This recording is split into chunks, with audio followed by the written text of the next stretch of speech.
My name is Luke Speckman. I do want to thank Mercy Worldwide. We see people are wearing these green shirts. This is the nonprofit organization putting on this event. Also, Dave and Joe Swan, who are the directors of Mercy Worldwide. So thank you guys so much for putting this on. My name is Luke Speckman, and my job is I'm a minister. I lead a church based out of New York City. But I'm also a religious life advisor in the chaplain's office at Columbia University. And so we're here today to talk about success and going to college. And so hopefully you guys are here because this is something that you would like to do. We do have three great speakers who will be speaking to you. The first is Deo Henderson. And she graduated from Howard with a degree in healthcare management. The next is Nick Infantino. He graduated in 2017 with a master's degree in education and neuroscience from Columbia. And then the next is Regine Francois, and she is a senior. She'll be graduating this semester with a degree in sociology, also from Columbia University. And so if you guys don't know, Columbia, it's a top 10 university in the United States. Typically they rank at number 5. And so all three are very well versed in education, and hopefully they'll be able to give you some tips on things to focus on if that is your ambition. So each will speak for a short time, and then we'll have a little bit of Q&A at the end. So let's go ahead and start off by welcoming, is it Regine going first? Regine Francois. Let's go, Regine. Good morning, guys. Good morning. I'm really excited to be speaking to you guys today. It was like the highlight of my week, just knowing that I was going to be here. Just because I heard some background about your school, and I was like, that's like my school. So for those of you guys who don't know, my name is Regine Francois, and I was born in Haiti. I moved to the U.S. when I was 4 years old to a small town in Immokalee. And so in my town, my freshman year of high school, there was 404 students in our class. Senior year, 216 of those students graduated. Less than half would go on to college, and more than half would drop out after the first semester. And so, like, college was not a thing. Like, we were happy, like, if we graduated high school, you know what I mean? And so, like, a lot of students in my class, like, had kids in middle school, you know what I mean? So, like, when I go home, like, my Christmas break, like, I'm seeing friends and they're kids. You know, like, that's more so, like, the story that I grew up with. And so, college was never something that was, like, a common discussion. Like, it was always an aspiration, but we never really know if we were going to get there. And so, when it came to my senior year and I was applying to colleges, I had no idea what I was doing. My parents had, like, second grade, third grade education in Haiti, so they couldn't really help me, and I was just, like, figuring a lot of it by myself, and I was, like, very frustrated. And so I kind of want to read this excerpt from my senior personal statement. Do you guys have to do that? That's a no. Like where you write your story about some of the challenges that you've overcome and why you want to go to college, stuff like that? Yeah, okay, so let me read you guys some of mine. I am surrounded by poverty. It is in the roughened hands of Immokalee's minorities from years of agricultural labor. It is in the weary souls of Mexican and Haitian mothers preventing their kids from slipping into the common cycle of dropping out of school to work in the fields. And it is in the minds of my town's youth doubting that they can go to college. I will not let poverty define me. My parents are from Haiti, and neither of them graduated high school.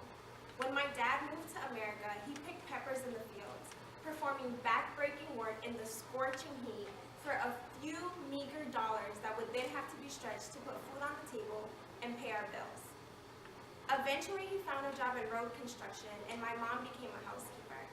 While my parents had always been able to provide necessities for our family of 8, during the recession of 2008, my dad lost his job and our financial situation worsened. Unemployment insurance benefits were inadequate for our large family, and my days of being a lighthearted young girl were over. While my friends happily played recess and tag, I worried about whether or not I would be going to sleep hungry again. Yet I never felt sorry for myself. I allowed my tribulations to define my ambition. Sharing the last bag of potato chips for dinner with my 5 younger brothers and sisters, and waiting for the first day to use my mom's WIC card shaped me into the hardworking young lady that I am today. Undaunted by my responsibility as the oldest child, I started working as a sophomore to assist my parents by covering my own costs. I earned high honor roll grades, ran varsity cross country and track, led the freshman and sophomore executive board, and found courage to enroll in college courses as a junior in high school. I am resolute in my desire to succeed despite my circumstances. Although we lived paycheck to paycheck, I did not let finances limit my dreams. I have not wavered in my passion to help others, allowing me to be named the 2014 Outstanding Philanthropic Youth for my county, Collier County. I showed initiative in helping my native country by leading a service project to provide Hope for Haiti, a nonprofit organization, with kits containing basic hygiene products to combat cholera, a disease that has killed 8,562 people since 2010. With the generous support of community members and countless bake sales, literally from November until May, every weekend, baking like as soon as I get out of school on Friday until Saturday morning, going to Winn-Dixie, which was our neighborhood store, from 8 a.m. to 3 p.m., every single day, every weekend, from November to May, I raised over $7,000 for a trip to Europe with People to People Ambassadors Program. Each of these accomplishments stemmed from my perseverance over adversity, and they demonstrate my determination to overcome obstacles. In a few months, right, I'm writing this as a senior in high school, I was going to be the first in my family to do something that has never done before, and that was to attend college. And it's crazy because I look back on this paper that I wrote, and it's surreal, right? Like, everyone has this dream that they're going to make it, and you have all these people around you telling you you're not going to make it. And I think something for me that I had to learn early on, that if I don't believe it for myself, it's not going to happen. One of the things that has shaped me, I remember my sophomore year, I was always doing these bake sales, like mind you, like making these silly looking cupcakes, selling them for 50 cents, and like selling cookies in the hallways between class, like guys, I got the hookup, like come buy some cookies, help me go to Europe. I remember one Saturday morning, I was outside of Winn-Dixie, and this older man and his son came up to me. So my town is like 75% Latino, and the rest are Haitian and Black. There's a few Native Americans and a few white people. And so he comes out, he's Mexican, and he's holding his little son's hand. And so I'm just like, brownies, cookies, and cupcakes, 50 cents, help me go to Europe, you know, thinking, whatever I was thinking. And he comes, and I'm like, so do you want to buy one? He's like, yeah, like how much is it? I'm like, 50 cents. So he reaches into his pocket, he takes out his money, and he's like, what are you raising money for? I'm like, oh, like, I'm trying to go to Europe. And he's just like, Europe? You're not going to Europe. And me, I start like, well, actually, I've already raised 5,000. He cuts me off. He's like, you're not going to Europe. You're going to stay here just like everyone else. He gets his cupcake and he walks away. And I was like with my homies, right? With my ride or dies who were waking up early with me to go out to Winn-Dixie to help me sell these things. And I was so embarrassed. I was like, how are you just going to do this in front of my friends like that? And I felt like so much shame. And in that moment, I was tempted to doubt that I could actually make it out. Like, maybe he's right. And like, there's a part of me that was like angry. I was like, why do you guys think we can't do anything? Like, I like literally wanted to scream. But I think like from that situation, like the overwhelming feeling that I felt was just like, dang, like that's the dad that this little boy is gonna grow up with.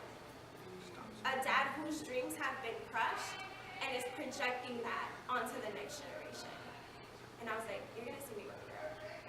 And I ended up raising, like I said, like over $7,000. I ended up raising enough to like for spending money. And I was like, look at me in Europe, okay? Like chasing my dream. And it was like so big. It was so big because when I even got the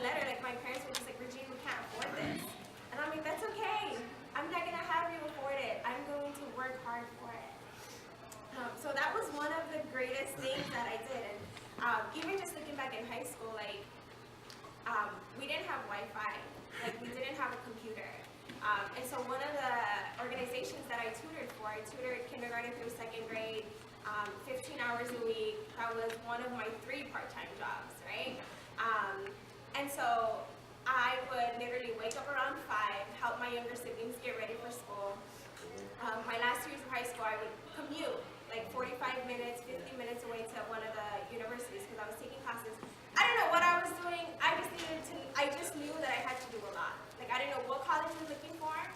And my biggest fear was that as hard as I was working, it would still not be enough. And so, like, dual enrollment, like, scholarships, like, AP classes, mentors, like, all those things, like, if it was an offer, like, I was chasing after it. Because I had no idea, and I didn't want to get to that day and get a rejection. And so I started doing dual enrollment. So I would wake up at 5 a.m., help my siblings get ready, drive to Florida Gulf Coast University, like 45 minutes away, have class from like 8 to 1, drive back to Immokalee, right, my town, get there around like 1:30-ish, have meetings from 1:30 to 2, because I was a part of a bunch of different groups in high school still. I worked from 2:30 to 5:30. I had cross-country practice from 6 to 8. And then after 8, like, I borrowed a laptop from the program that I worked with. I would drive to McDonald's, and for however many hours I could, scholarships, college applications, homework. Every single day. And it was crazy because, like, our cross-country team was really good, so I was, like, losing a pound a day doing all these crazy workouts that my coach just wanted to throw at us sometimes, you know? And there were days, like, I literally went hungry because the only opportunity I had to eat would be, like, an hour before practice, and you know you don't run on a full stomach, you know, unless you wanted to throw up. And so, like, that was kind of, like, my day, and it was heartbreaking because around, like, 10:30 p.m., I'd get a phone call from, like, my parents, and they're just like, why are you not home? Like, you're a girl.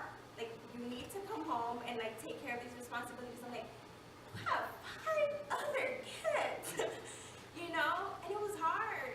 It was hard not being able to communicate, guys, like, you want me to go to college, and it takes a lot.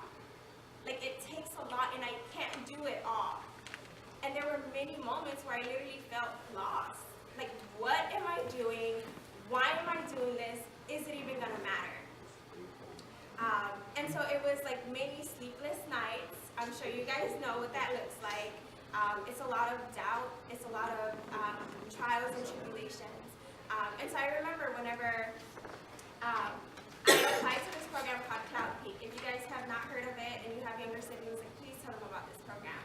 And essentially, they help high-achieving high school students apply to colleges. And so I joined this program because I was like, hey, it's another opportunity. I can only get closer to my dream.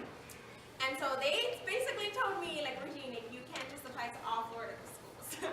Because that's all I'd ever heard of. I didn't hear about the Ivy League. Like, I didn't hear about schools outside of Florida for the most part. It was only Florida schools and Georgetown because my freshman year of high school, there was a student that came to my high school who had graduated, and she told me that that's where she was, and they had study abroad and all these cool things. I'm like, I want to travel. I want close relationship with my professors. I want these things, so let me add that onto my list. So anyways, Cloud Peak really helped me to do research on other colleges. They helped edit a lot of my essays, right? Like this paper right there, that was 15 revisions. Like what I just read to you, 15 revisions. I was like, is it still not perfect? Do I really still gotta do it? Like, are they really gonna take that much time? But that's the thing about your story. Take time to craft your story. That is something that you own. That is something that you carry that no one can take from you. That is something that you tell the world. And when you step out into college, and when you step out into whatever is next, your story is your own. And something that I've learned in college that has really helped me, one, you're gonna feel like somebody made a mistake and let you in. Because there's gonna be people who are so smart there, and I'm just like, I don't even know that word. And I'm constantly Googling things. 4 years in, I'm still Googling things. People will bring up a name, I'm still Googling things. Because just because I don't know, that doesn't mean I have to stay not knowing, right? We have all these resources at our fingertips.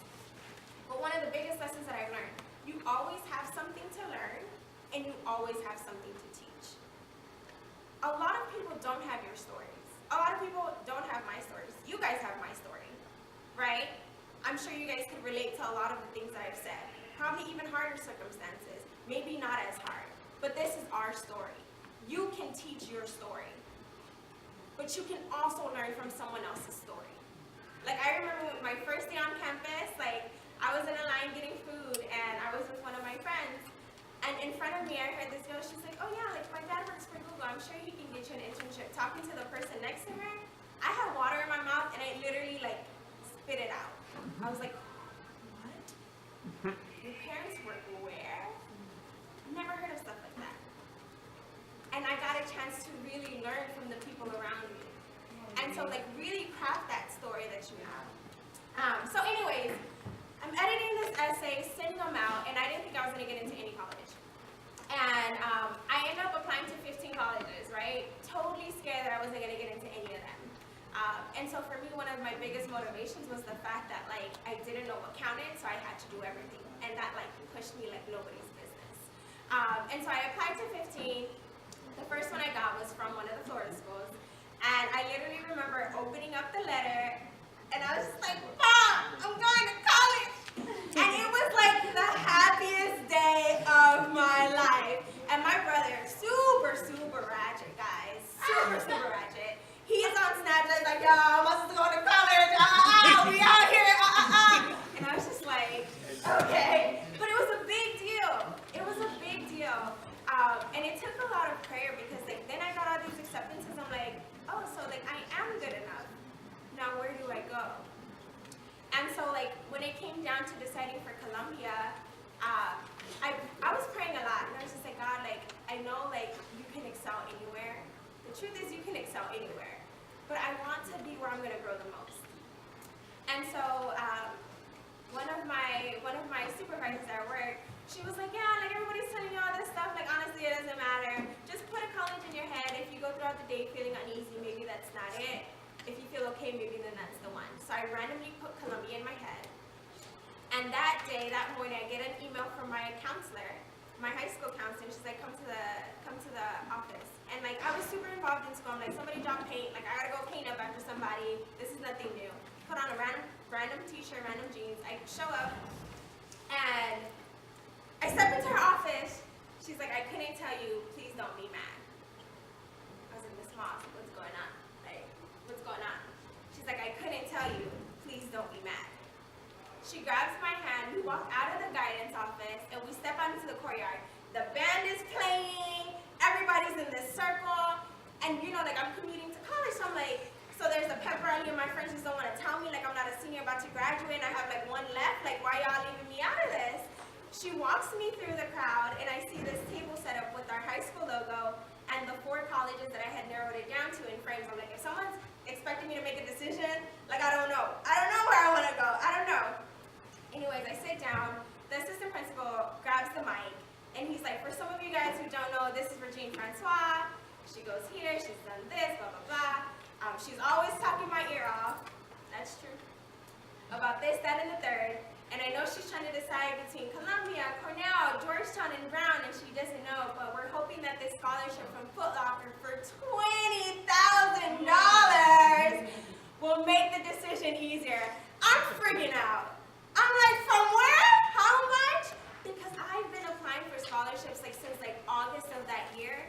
Rejection after rejection after rejection after rejection after rejection. Like for every one scholarship I got, I think it was like 10 rejections. And so I was just like, y'all really not trying to help me get some aid. Y'all really trying to make my parents pay for college. And I knew that I worked too hard to make my parents pay anything. And so they present the scholarship. It's like the huge check, the one that you see on TV. And I'm like, what's going on? And everyone's taking pictures. And my sister was a freshman. She's like, and you're wearing that. You know, because I just put on some nice clothes. And so essentially, guys, like what I want to convey to you today is that your story is your story. Craft it. Accent, so just bear with me. But yeah, I'm from Houston, Texas, and kind of where I grew up in Houston, no one leaves. Like it's just kind of you're born and you stay there. You don't really aspire to go anywhere outside of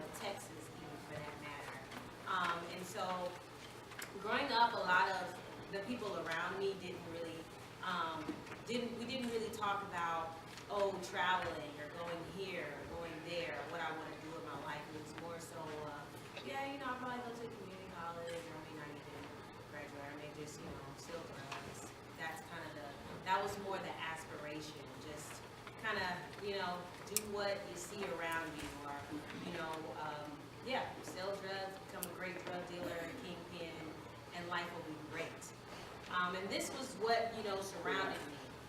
Even the different schools that I went to, it was not diverse at all. It was just Latinas, Mexicans, and Hispanics, and then you had the blacks. And so growing up, I wasn't necessarily in my community exposed to a lot of resources or exposed to a lot of the world of what's, you know, really out there per se.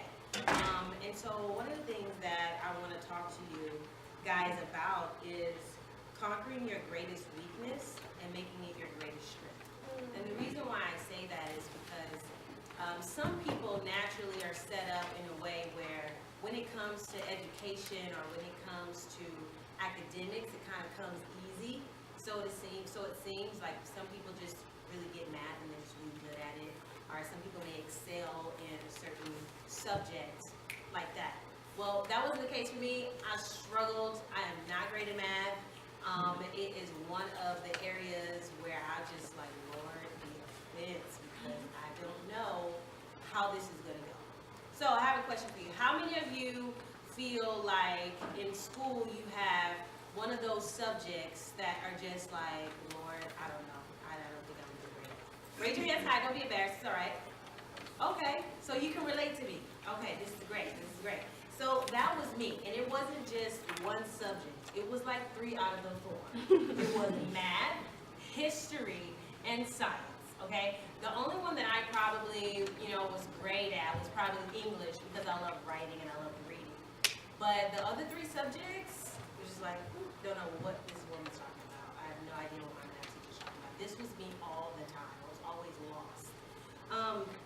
But one thing I had to realize was I had to accept that and not feel bad about it. Like, I had to accept the fact that this is just an area that I struggled with, but not feel bad about it to the point where it was going to determine where I was going to go. And so I remember just kind of talking to my mom. I was super grateful for my mom, because I feel like my mom was one of the huge contributors to allowing me to kind of see beyond my circumstance. And so we were talking about schools where I wanted to go and things like that. And so in my mind, I had Howard University. It's like, oh, Howard University has the program that I want to do. It was the only program actually that at the time I wanted to do, which is to be a physician's assistant. And so I was like, yeah, I'll just go to Howard. It's a 4-year program, graduate. I had this whole like life plan that I was gonna go after. Mind you, the hardest subject for me was math and science. So I'm just like, how are you gonna do this? Like, what do you think this is? So I remember just telling myself, okay, what are the things that I need to do? Because it doesn't really matter, again, what my weaknesses are. What matters is my drive and the determination.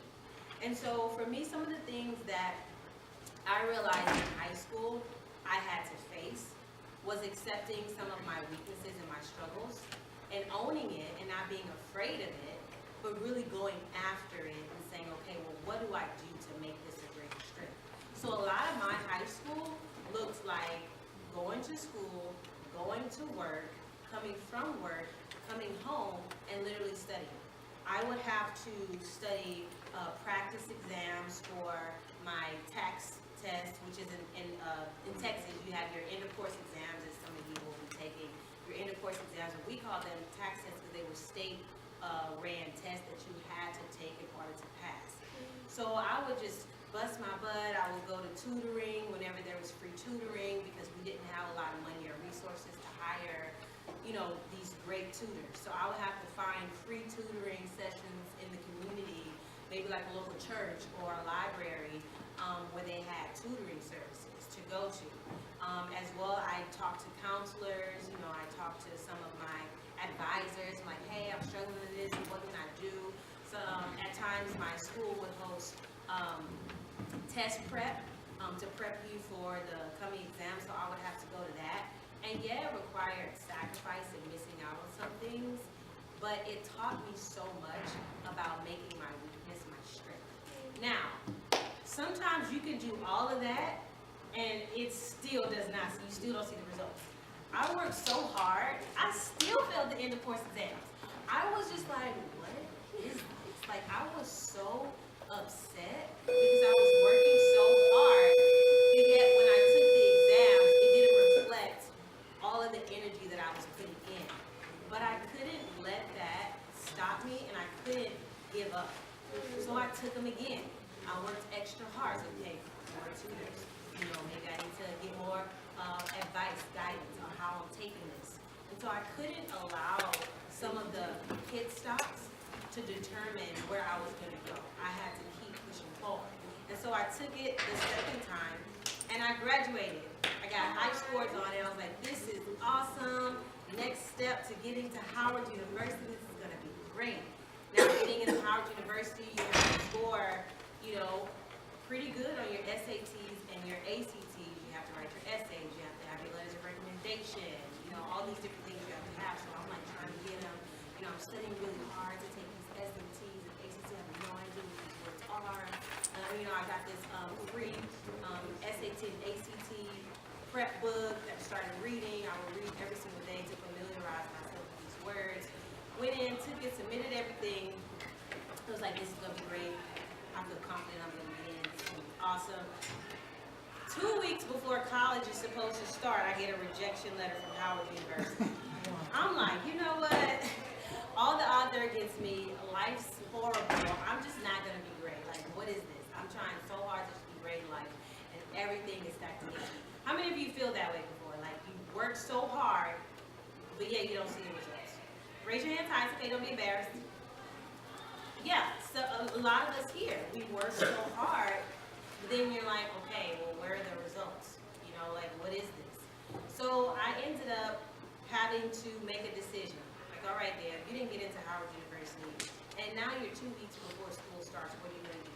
You go, my mom's like, well, you can go to TSU, which is like, amen, nothing against TSU, but I didn't want to, you know, be, you know, in Third Ward, which is kind of the hood for Texas, it's the hood, you know, and it's a great school, but it's some of the resources, they don't have all the resources per se. And so I just saw beyond that, but then I felt like I can't even go beyond my neighborhood.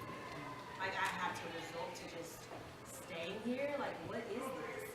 And so it was either TSU or Prairie View. TSU was right around the corner, Prairie View was up the street. I'm like, well, this isn't options. Like, what is this? So I just had to say, okay, here's gonna be the game plan. You're gonna go to Prairie View, and then you're gonna transfer into Howard University. How about that? So I got into Prairie View University reluctantly, and I got great scholarships, and I was like, okay, you know what? I'm just gonna do Prairie View for that semester. And it's so crazy because you know how I expressed that I failed my taxes, my end of course exams on the first try. Well, the thing about hard work is sometimes it doesn't appear the way that you think it appears or that it seems. But through all of that, I actually graduated salutatorian of my high school class. And so because of that, I was able to receive not only graduate salutatorian, but I graduated a year ahead. So I was 17 years old in college. And so they gave me a scholarship for graduating a year before I was supposed to. So it's interesting how some of these circumstances that I wanted to happen didn't happen, but there were other great victories along the way.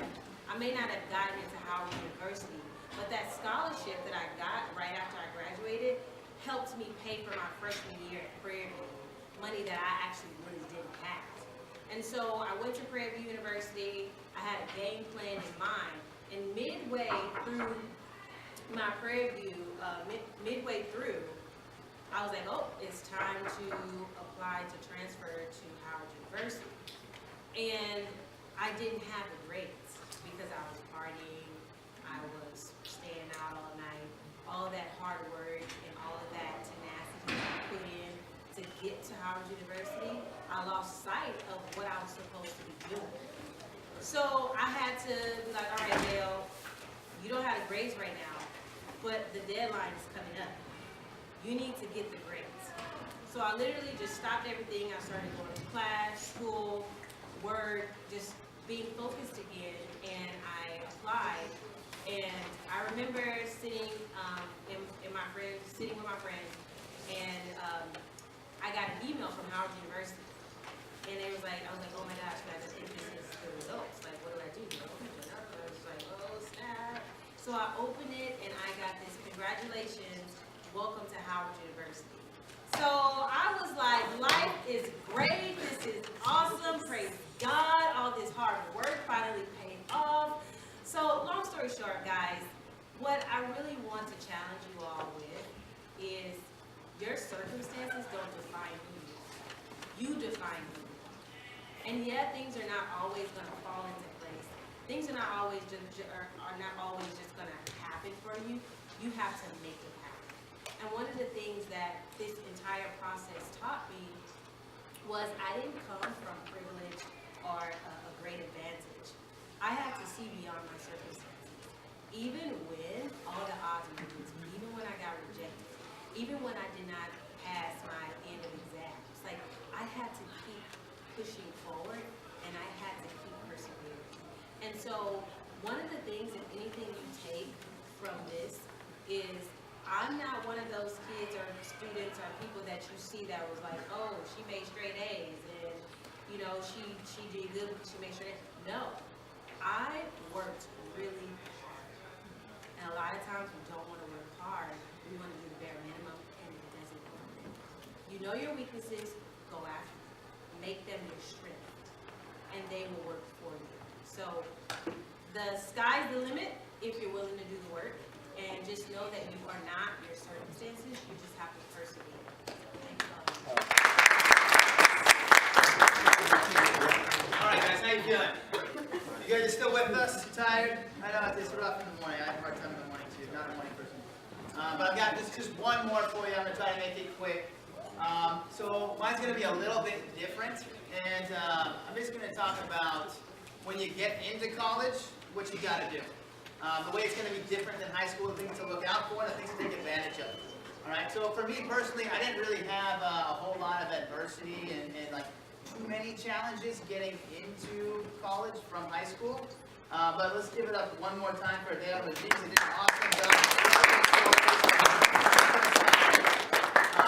So, you know, I had decent grades, so, you know, it wasn't too crazy for me to get in. Although I did get denied my first choice. So, you know, it didn't go perfectly well, but I got into a couple of colleges, and I was like, okay, this is decent, like, I'm okay with that. I went to San Francisco State, back in California, and for me, the challenge, again, it wasn't getting into high school, but it was getting into college, but adjusting to being in college with a high school mentality. So this is something you guys are all going to deal with. I mean, right now, you're high schoolers, and you think like high schoolers, and you're going to go to college where you're going to have to learn how to think like college students. It's going to be different. So I've got 5 practicals that I'm going to give you guys to prepare you for that. And I'm telling you, from my mistakes, that this is stuff that you're going to want to take note of. How many of you are taking notes right now? So, exactly, that's lesson number 1. When you get to college, you got to be taking notes all the time. It's going to be super important. You got to learn how to take notes. That's not part of what I'm going to talk about, but I thought I'd throw that in there. So, for one thing about college is you're going to meet a lot of new people. You're going to move into the dorms. You're going to be in a new city. And for me, it was my first time being away from my parents and out of my town that I grew up in my life. First time I've really done that. So at first I'm thinking like freedom, right? This is going to be awesome. No parents, no supervision. I can do whatever I want. So this was great, right? And there is a pretty cool thing about college that you just get to embrace that. You get to be independent and live your life. It's really, really awesome. So my first point for you is redefine yourself. Okay, college is an opportunity for you to redefine yourself.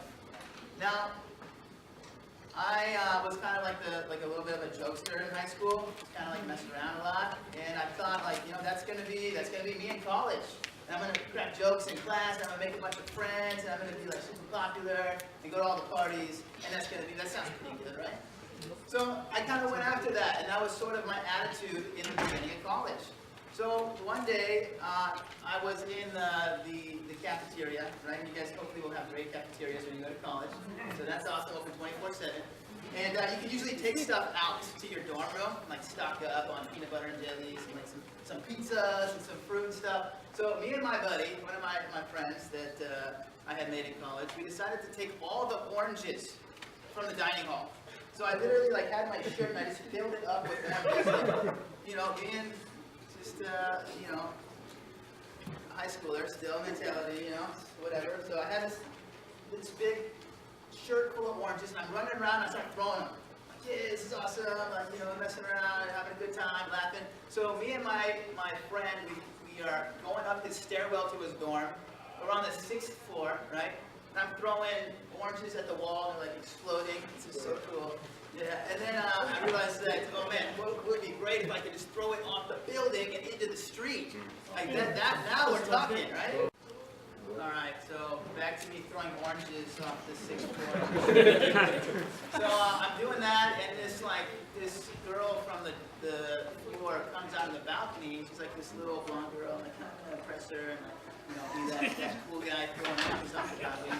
And I like say something, I'm throwing oranges, and she goes, hey, I'm an RA. And for those of you who don't know, an RA is a residential assistant, and they run the floor. They're like basically like the patrol officers, also students. So I'm like, oh man, bummer. This did not go how I wanted to go. I'm not impressed. And she's like, yeah, I need to take down your information and your student ID. And I was like, whatever, okay. And I give her my info. And I'm just thinking I'm gonna get I don't know, like some citation or a warning or something like that. And I get called into the dean's office the next day in college, and it's looking a lot like high school, right?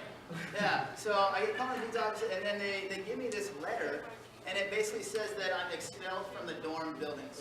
Like I have to move off campus, and I'm out. And I'm like, what? Like, I was shocked. I was like, you gotta be kidding me. Like, we're throwing a piece of fruit off the balcony and all this. And then they're like, yeah, it's noted as one of the big 6. I'm like, the big 6? What is that? This is the 6 rules that you cannot break while living in the dorms. Otherwise, you get immediately expelled from the dorms.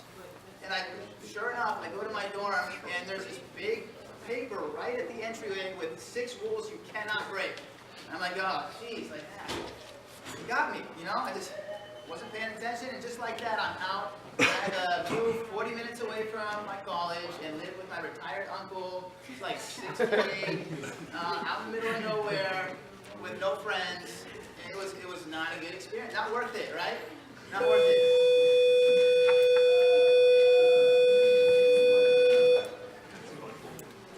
So, point 1, reinvent yourself. And let's go for some maturity, right guys? Yes. Let's take it up a notch, right? Leave high school in high school. It's time to do something new in college.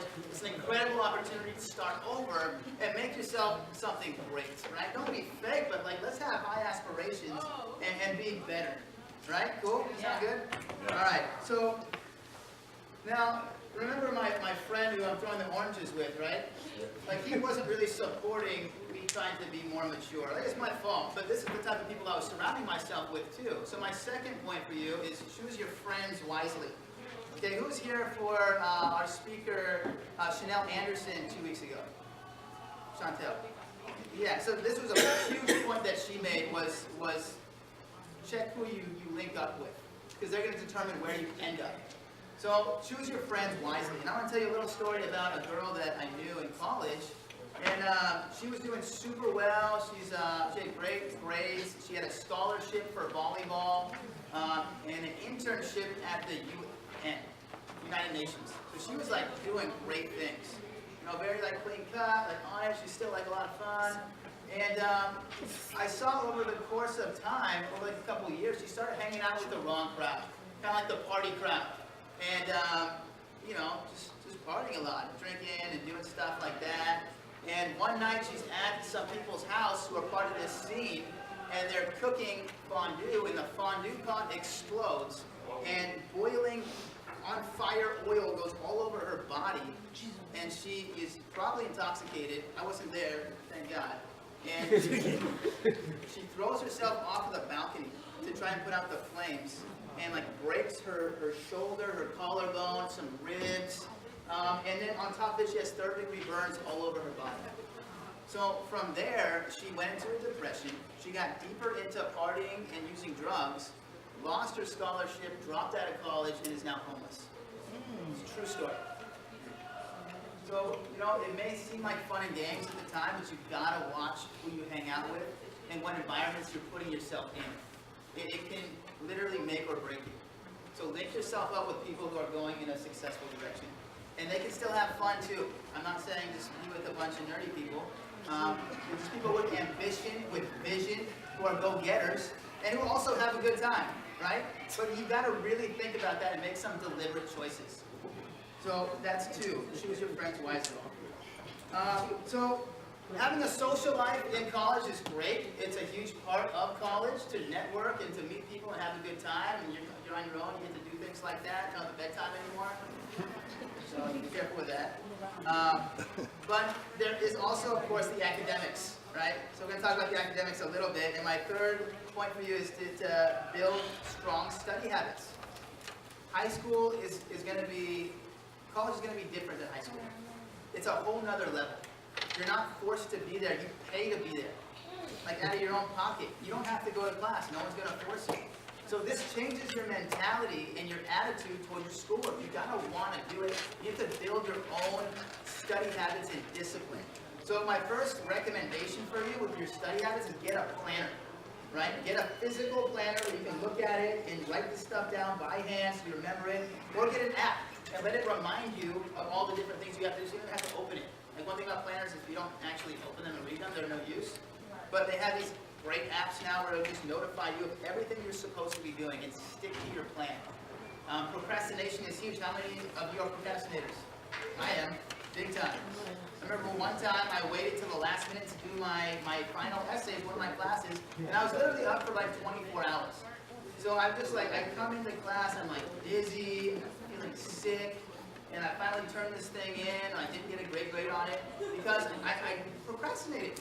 Another time I did the same thing with a speech I had to give, and the next day I walk into the class on no sleep and try to give a speech in front of the whole class, and I got an F. And I got a D in the class, and it messed up my GPA for the whole rest of my time in college, because I put it off to the last minute. So just keep that in mind. You gotta be disciplined, and it's on you. No one's responsible for you except for you. You gotta make it happen. And my fourth point, thank you, Regine, is building great relationships. So one thing that really helps, even with your academics, is building great relationships, not only with your peers, like be friends with the smart kids in class, trust me, it's a good idea, but also be friends with your teachers. So I'm not saying be a teacher's pet, but just have a good rapport, a good relationship with your teachers. They'll help you out. That's what they're there for. Even if they don't like you at first, if you continue to be like just nice to them and like say what's up and show respect, they're gonna help you out. One time I tanked one of my essays, and because I had a good relationship with the teacher, he just goes, hey man, and I went to see him in his office hours and talked about what I can do to bump my grade up, and he said, why don't you just rewrite this paper and submit it over the summer? Like, who does that? Like, they don't have to do that. But he was willing to let me redo an exam and adjust my grade after the deadlines were due, because I had a good relationship with him. So this is huge. So you definitely want to do that. You might not think your teachers are cool in high school, and even if you don't think your teachers are cool in college, you got just have good relationships with them. All right, let's see, where am I at here? Oh, another thing that is really helpful when you are good friends with your teachers is they can hook you up with like internships. So, what are some majors people are going into? Anybody? Just shout it out. What majors you got? Math. Psych, that's what I did. Math, I heard? Biology and science. Bio, science. Okay, so those are actually all great examples. Those degrees require you to work in a specific field that is actually very challenging to get a job with if all you have is a degree. It is required for you to have actual field experience if you're going to be successful in those majors. So what I did my freshman year is I volunteered at the hospital in San Francisco in a lab just doing like basic research, like entering data and like passing out papers to some of the residents at the hospital. But it was on my resume now, and now I have more connections with people who are already in the field. From there, I made good friends with another guy who helped me get a position at a research lab at the university. And for there, I worked for free for like 12 hours a week for about 6 months, even over my break, and they offered me a part-time job while I'm still in college. With that part-time job, when I graduated, I got a full-time job in my field, doing research, getting paid salary with benefits and retirement, like right out of college.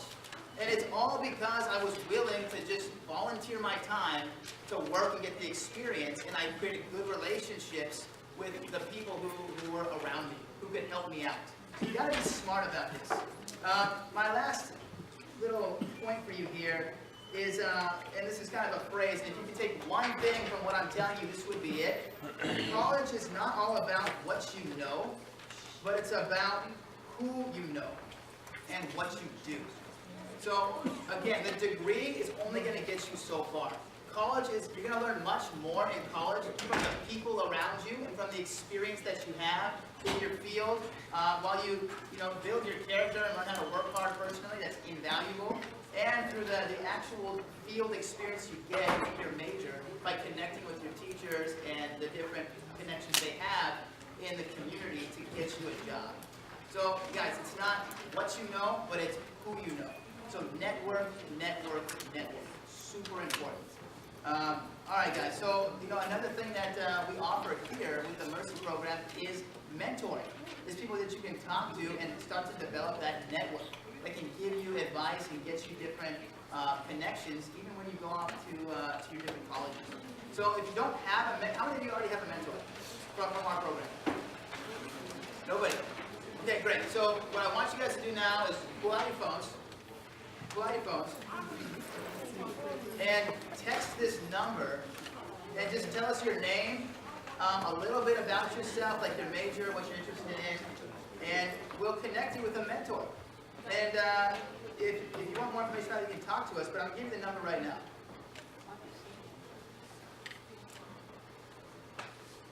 Okay. How many of you guys already have done this? Okay, if you've already done it, don't do it again. If you haven't done this, then go ahead. Because if you're waiting on a mentor, Dave is going to make sure that you're matched up with someone this following week.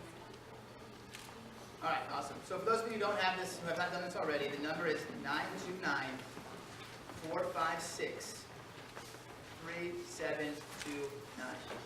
One more time, 929-456-3729.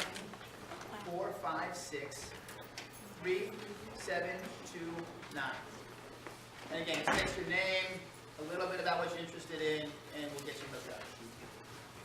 All right, guys. So one more time, let's give it up for the speakers. That's the end of the talking.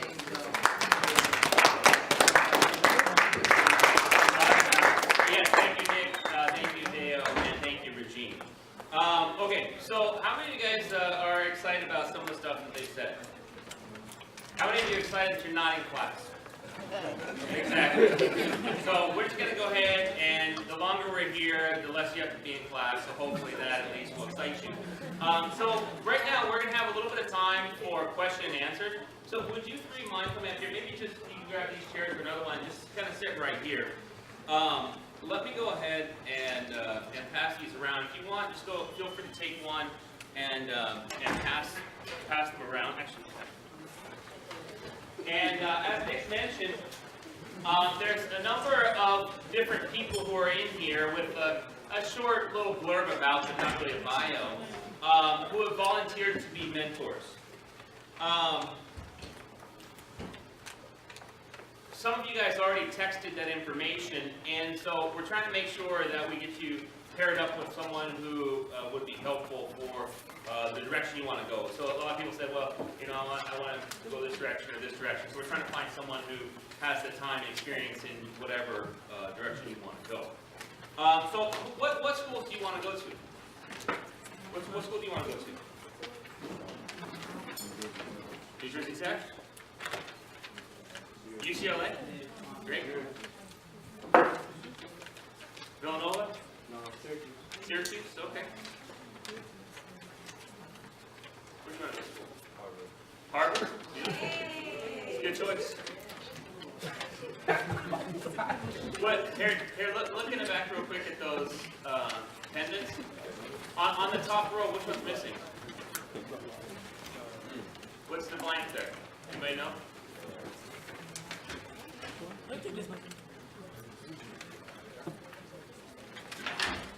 Princeton.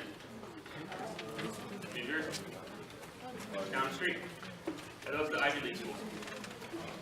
Okay, so one of the things that Nick mentioned, because this is something I didn't understand when I went to school, is the connections are what's important. So, for instance, Stanford is up there. 1 out of 4 people who graduate from Stanford is a millionaire. You know what would be cool is if you go to Stanford and you make 3 good friends there, either you or one of them statistically will be a millionaire. And it's nice to have millionaire friends. They do have connections. And so although you can get a good education at the schools that are not necessarily the top tier, the prominent people go to those top tier schools and you become friends with them and you make connections that you otherwise wouldn't have made. And I believe Regina talked about, you know, oh yeah, my dad can get you an internship at Google. Those opportunities that you get by really putting in the hard work now to get into that better school. My son is 6'7". He plays basketball and has a scholarship in high school. And they won state championship the last 2 years in New York. And they'll be playing, they just won their quarterfinal game last night, 92-71. And he was offered Division I and Division II scholarships. And he's going to a Division III school. He was given more than full scholarship for academics, because they don't give athletic, because it's a school that is better academically, and we're going to have to pay some money for it, but because I believe it's going to set him up for life success. And so sometimes it's worth it to go the extra effort, to pay the extra money, so that you can associate yourself with the right program and the right people for life success. Okay, so please do get partnered with a mentor. Life is challenging on your own, but when you have someone who's gone ahead of you, they can give you a lot of good input so you don't have to make as many mistakes. Okay, so we're going to have a little bit of time of question and answer. So if you have a question, just raise your hand, and then one of these 3 will go ahead and respond to you. Whether it's college, whether it's getting into a school, whether it's something about what they mentioned, or if you just, when nobody has anything good and you just want to say something clever, that's okay too.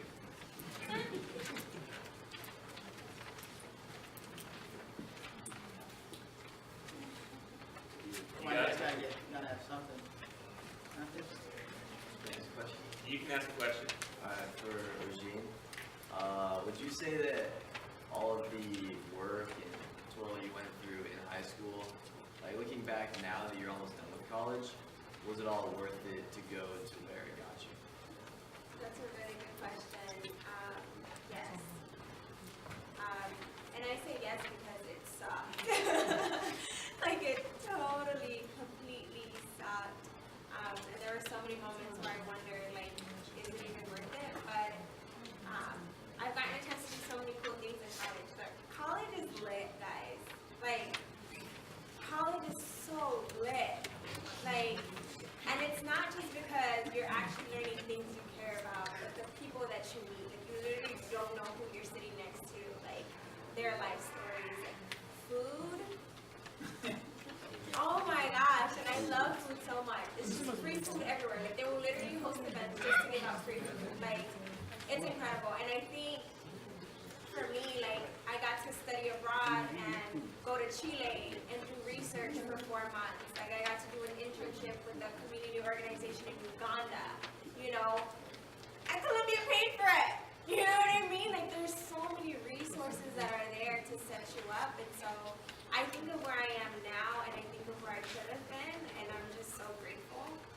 So I would say it's worth it. Yeah, and one thing that these guys mentioned, I think it's worth noting, is the dorm life.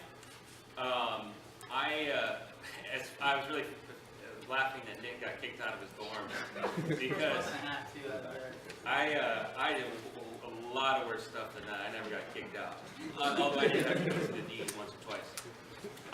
But you learn a lot more than just what's in classes. I also played football for 4 years and did track for 4 years. And I think I learned more from doing athletics in school than I did actually in the classroom.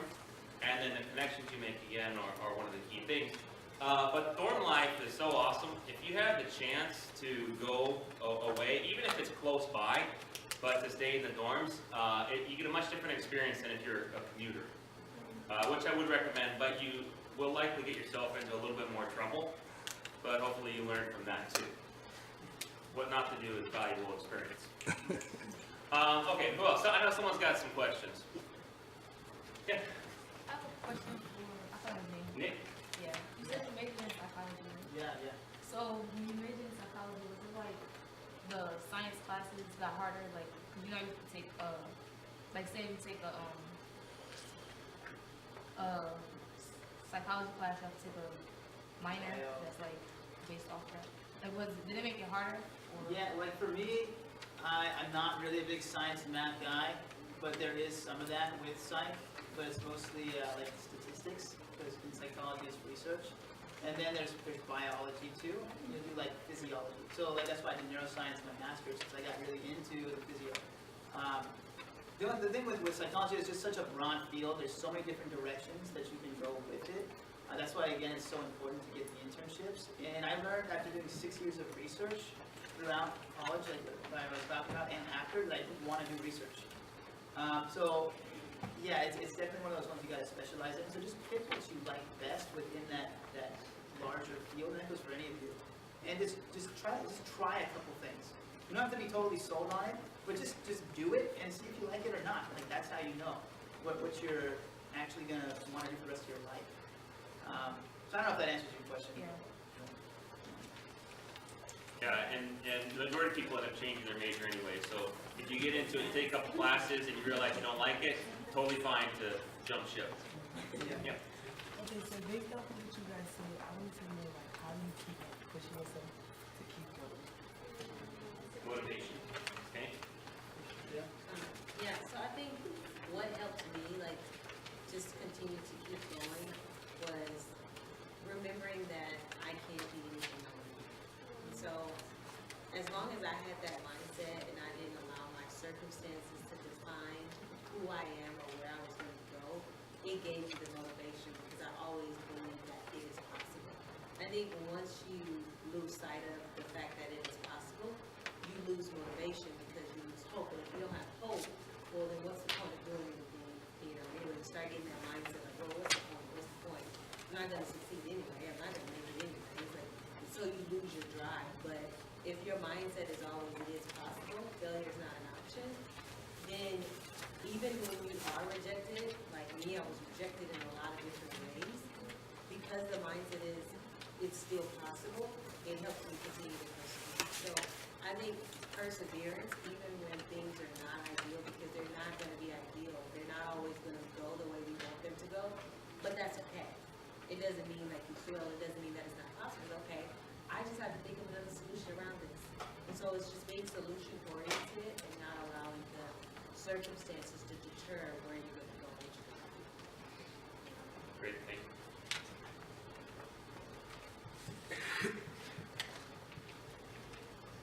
You guys have one thing. You guys have super powerful stories of overcoming adversity, and it's really inspiring to go through your stories. This is my fiance too. Super proud of you.